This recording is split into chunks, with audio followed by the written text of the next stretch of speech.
When J.R. Neville Songwe earned his master's degree in industrial design, companies were clamoring for his services.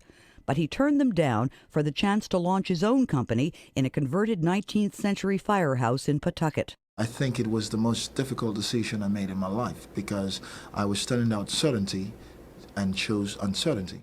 Songwe is CEO of Joneso, an industrial design company that's reinvented the police cruiser dashboard. The need to ease the officer's life is actually fundamental. The dashboard, marketed under the name Brijo, has all the lights and sirens on the steering wheel where the officer can easily access them.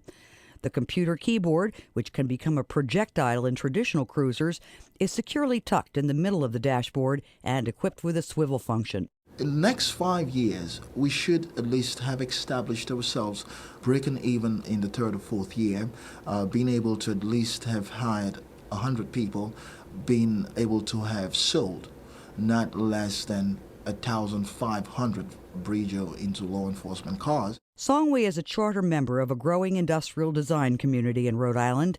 In converted textile mills and warehouses, more than 500 industrial designers are working to improve everything from the dashboard to the drinking cup. In fact, Rhode Island is second only to Michigan in the concentration of industrial designers per capita, according to the Industrial Design Society of America. Matt Grigsby is chairman of the local chapter. I think it's a really unique place. There's a lot more opportunity to reach out and get advice from people who've done really well, who live, work in Rhode Island. There's a lot of entrepreneurs in the state, so you can draw from those resources. But also you have RISD and Brown, and just the size of Rhode Island as it is, it's I don't know, it makes for a really unique environment. Grigsby has developed what he claims is the first free online resource of sustainable materials for the design and architectural community. There is a great demand. We get about 1,000 hits a day on the website. We launched it about 3 months ago. We really have the ear of the professional design and architecture community. One of the most ambitious redesign projects is going on in a converted warehouse in Providence's jewelry district. Bionica, a startup company with 3.5 employees, is reinventing the hearing aid. Kip Bradford is the company's chief technology officer. If we're wildly successful, who knows how many jobs we would create, but I would really love to see Bionica become the next APC or the next G-Tech.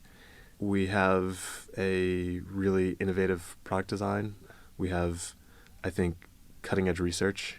All of the entrepreneurs interviewed for this report say they chose Rhode Island because of its smallness. It's easy, they say, to connect with people, and people are willing to help one another. But smallness, they have found, is also a negative. The state's Economic Development Corporation makes seed money available to promising entrepreneurs, but for the big money, they have to find private equity. Songwe, the dashboard inventor, lives in a modest apartment in Pawtucket. He's had no economic security since graduating from RISD 3 years ago. We live on the crumbs of our own desires or dreams. There's really no health, medical, none of this. And we just wake up with a superstitious hope that we do not fall sick. Bradford, the hearing aid designer, hasn't received a paycheck in 6 months. Have you thought about leaving Rhode Island? Multiple occasions. Yep.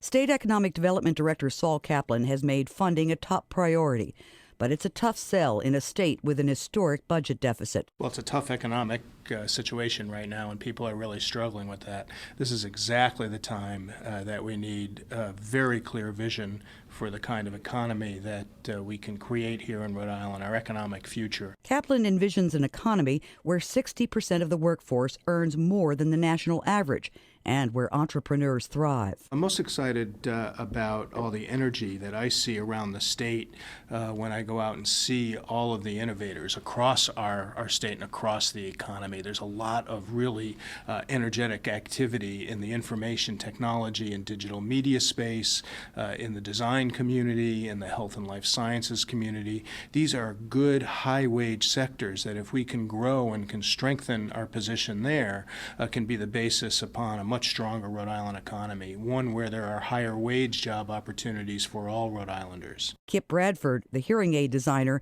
says improving Rhode Island schools should be part of the plan. If the state doesn't do a good job of educating its citizens, Nobody's going to want to bring their companies here. People aren't going to want to live here.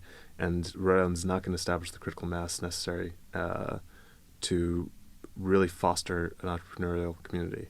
In the 19th century, most American homes had something, a garment, a toy, a piece of jewelry, made in Rhode Island. If the visionaries risking their security today are successful, goods designed in Rhode Island may be just as common in the 21st century. For WRNI, I'm Flo Jonic.